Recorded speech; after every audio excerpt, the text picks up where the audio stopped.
ایلول خوبی؟ خوبم.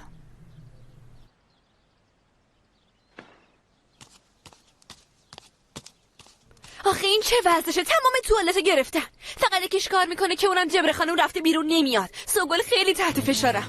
جمره توشه؟ ای خدا دوباره چی باز دوباره؟ جمره از اونجا بیا بیرون، درو باز کن وگرنه میشکنمش. جمره خیلی خوب ولش کن، من یکم دیگه تحمل میکنم. جمره میشنوی؟ درو باز کن. ساغر بودو برو از اتاق بغلی تبر رو بیار. تبر؟ بودو زود باش. چیه؟ اینجا هم آرامش نداریم؟ مارال بود. ببخشید تو دستشویی بودی؟ سیفون خرابه، از من گفتن. جمره منو باش، یه مدت از جلوی چشم دور نشو باشه. تا وقتی فکر خودکشی از سرت نیفتاده برای دستشویی رفتنم باید از من اجازه بگیری. سکته کردم، فکر کردم باز اتفاقی افتاده. گذشت دیگه، همچین کاری نمی کنم. من خوبم. خیلی خوب، بازم از جلوی چشم دور نشو. باشه دور نمیشم.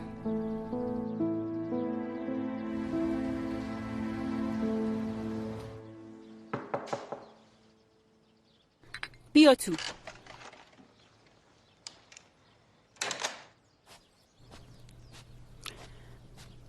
ساغر چی میخوای؟ فهمیدم اون پانسمان خونی از کجا آمده بوده نریمان خانم. از کجا اومده بگو. جبره میخواسته خودکشی کنه. ببین تو رو خدا، راست میگی؟ تو پانسیون چه خبراست که من نمیدونم؟ خیلی خوب ساغر، میتونی بری. نریمان خانم. بله. نمیخواین بگین خانوادم کجا؟ بعدم میگم. ولی توافق کرده بودیم، بهم قول داده بودی.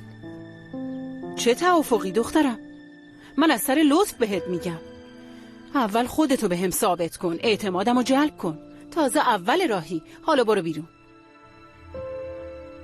ده برو دیگه.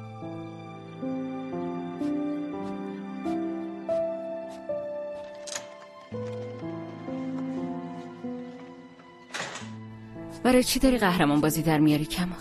تو رو چه به کمک بزنی که داره کتک میخوره؟ بعد به جای این که به تو کمک کنه با شوهرش فرار کرد رفت. شوهرش نبود، دوست پسرش بود.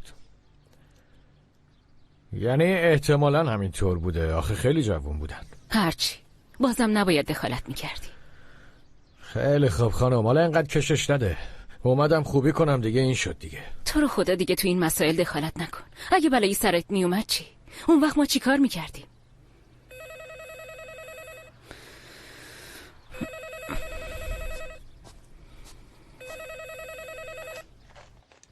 الو.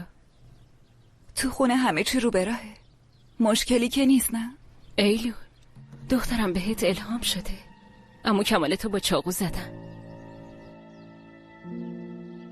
میخواسته به یه دختره کمک کنه. تو اصلا نگران نباش ایلول جون. هر کسی این کارو کرده جوابشو میگیره. کاش حداقل چاقوشو فراموش میکرد. میدادم به پلیس، از رو اثر انگشتش میفهمیدیم کیه.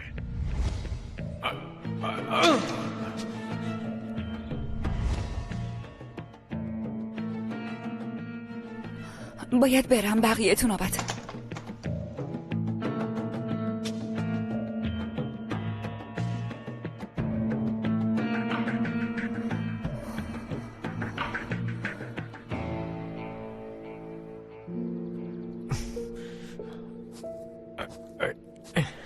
پا نشو، چی میخوای؟ باید تاکسی رو ببرم ایستگاه. خب یاووز ببره، تو زخمی شدی. چیزی نیست، خودم کارمو انجام میدم. کمال خواهش میکنم. منو نگاه، انقدر بهم گیر نده وگرنه حرصمو سر تو خالی میکنم.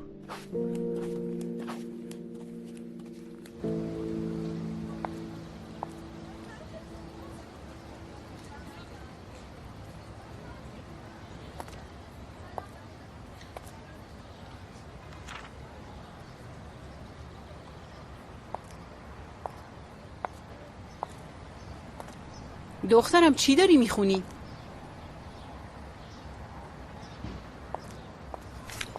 چیکار میکنیم؟ خوندن این کتابای غم انگیز رو برات ممنوع میکنم.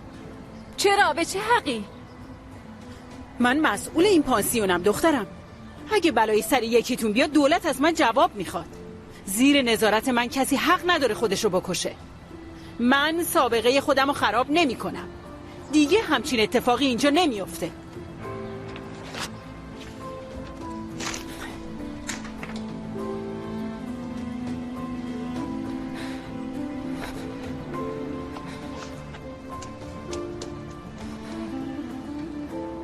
شما برین سراغ کارتون. مردین برای اینکه گوش وایسی.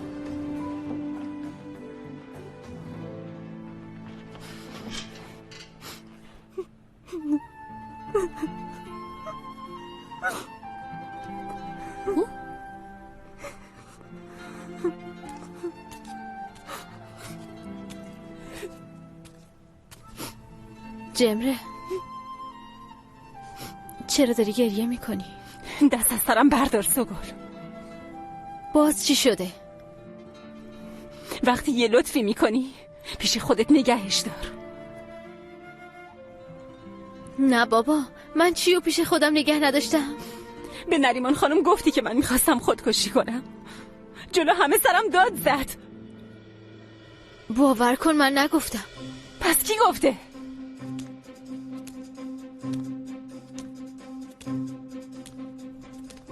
ساغر. ها، تو گفتی؟ آره.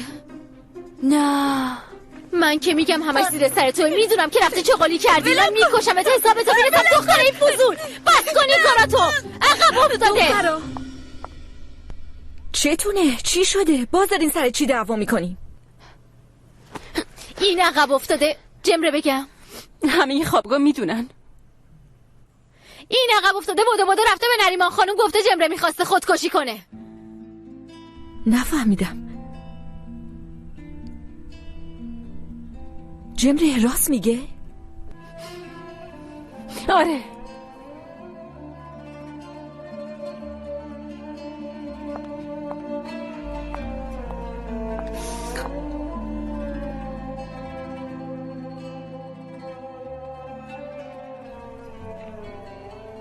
جمره، خودکشی که تنها راه چاره نیست. میدونم که تنها موندی. میدونم که داری عذاب میکشی. شما چی میدونین؟ چی میدونین؟ شما پدر مادرتون مردن؟ اونم نه با تصادف یا مرگ طبیعی، بلکه جلوی چشمتون. بابام اول مادرمو زد، بعدش هم خودشو کشت.